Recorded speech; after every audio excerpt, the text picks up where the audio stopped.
ba na ang kauna-unahang Pinay na nag-perform sa Coachella ay si Niana Guerrero? Pinoy Pride won yesterday. Ito po ay mula sa isang artikulo. So hindi po yan yesterday, yan po yung nakalagay.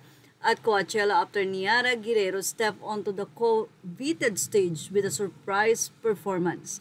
The content creator and dancer who once threw a Coachella themed birthday party for her Sweet 16 had the best full circle moment just a few years later.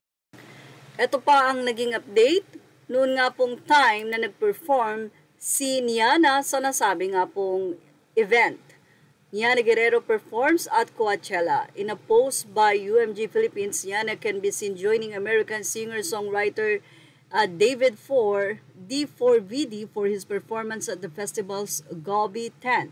The Pinay busted out her smoothest dance moves to the tune of, I don't know, it's D4VD's hit song, Feel It, which was originally used for the Amazon Prime superhero series Invisible.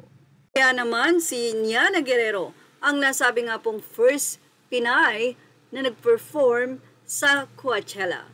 Habang ang Bini naman ay ang first P-pop na mag-perform sa Coachella. At ayon sa nasabing update ng Inquirer, ito ay magaganap in April 2026, the first for a P-pop act.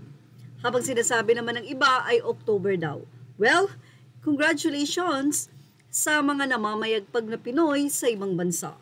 Samantala, namamayagpag naman ang pangalan ng SB19 na sunod-sunod ang ganap.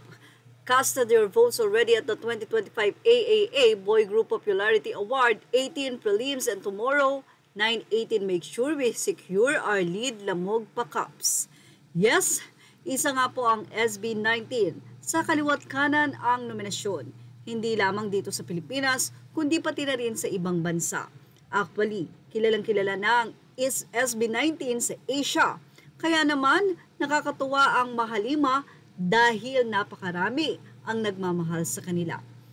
Sa nasabing update naman ng SB19, na-reposted naman ng mga fans mula sa SB19. SB19 is with puzzle. Focus sa goal, stream.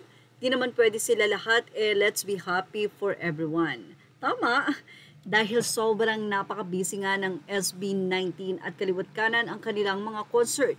Samantala, sa naman ng isa, God's perfect time. I always believe in this, applied it, and it happened in my life. Lahat ng para sa'yo ay para sa'yo lang. Sa takdang oras, we love you, SB19. Images are all credit to the rightful owners. Thank you for watching Showbiz Now.